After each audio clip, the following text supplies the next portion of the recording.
আসসালামু আলাইকুম এভরিওয়ান, আবারও চলে আসলাম নতুন আরও একটি রেসিপি ভিডিও নিয়ে। আজকে আপনাদের সাথে শেয়ার করব কক্সবাজারের ছুরি শুটকি রেসিপি।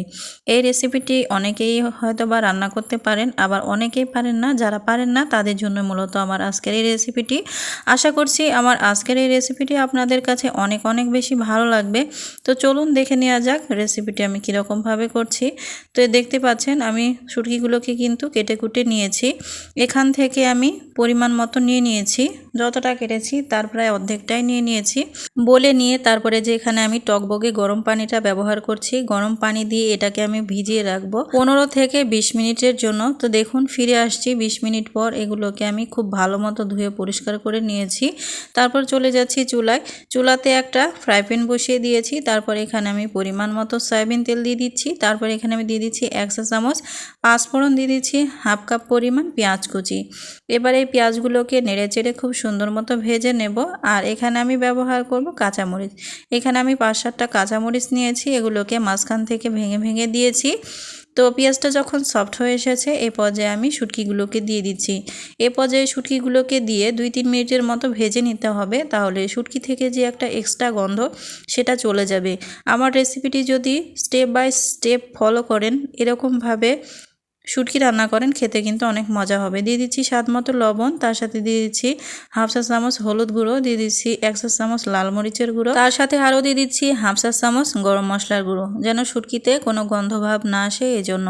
অনেকেই কিন্তু সমুদ্রের মাছগুলো খেতে পারেন না, তবে আমার রেসিপিটি যদি ফলো করেন তাহলে খেতে কিন্তু অনেক বেশি মজা পাবেন। তো এই পর্যায়ে এখানে আমি আদা, রসুন এবং জিরা বাটা পেস্ট করে নিয়েছি, সাথে কিন্তু আমি ধনিয়াটাও পেস্ট করে নিয়েছি। তো এখানে আমি 1 টেবিল চামচের মতো দিয়ে দিলাম। অবশ্যই কিন্তু শুটকি রান্নার ক্ষেত্রে মশলার পরিমাণটা একটু বেশি করে নেবেন। ভেজে নেওয়ার পর তারপরে এখানে আমি পানি ব্যবহার করছি। এখানে আমি কুসুম গরম পানি ব্যবহার করেছি। তো এই পর্যায়ে আমি নেড়েচেড়ে দিয়ে দিচ্ছি। নেড়েচেড়ে দিয়ে তারপর আমি ঢাকনা দিয়ে ঢেকে এটাকে রান্না করতে থাকবো। এ সময় কিন্তু চুলার জালটা হাই হিটে আছে, পরবর্তীতে আমি কমিয়ে দেব। দেখুন বলকটা চলে এসেছে। এ পর্যায়ে আমি একটা স্প্যাচুলা দিয়ে খুব ভালো মতো নেড়েচেড়ে নিয়ে নিচ্ছি। তারপর নেড়েচেড়ে নিয়ে এটাকে আমি আবারও ঢাকনা দিয়ে ঢেকে দিয়ে দিচ্ছি।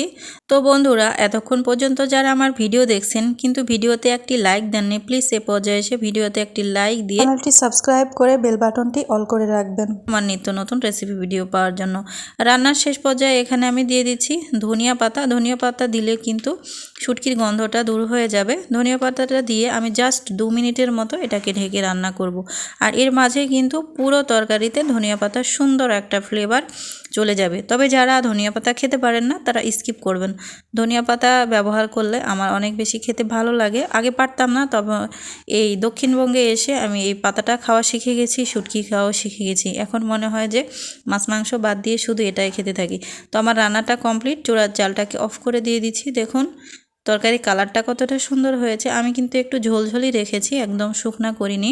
তো কিছুটা ঠান্ডা হলে আমি আপনাদের সাথে একটু সার্ভ করে দেখাচ্ছি। এই রান্নাটা কিন্তু গরম ভাতের সাথে অসম্ভব অসম্ভব মজা লাগে। যারা খাননি তারা খাবেন, আর যারা খেয়েছেন তারা জানেন এর স্বাদটা কত। তো বন্ধুরা, আজকের মতো বিদায় নিচ্ছি। দেখা হবে অন্য কোনো রেসিপি নিয়ে। সে পর্যন্ত ভালো থাকবেন, সুস্থ থাকবেন। আল্লাহ হাফেজ।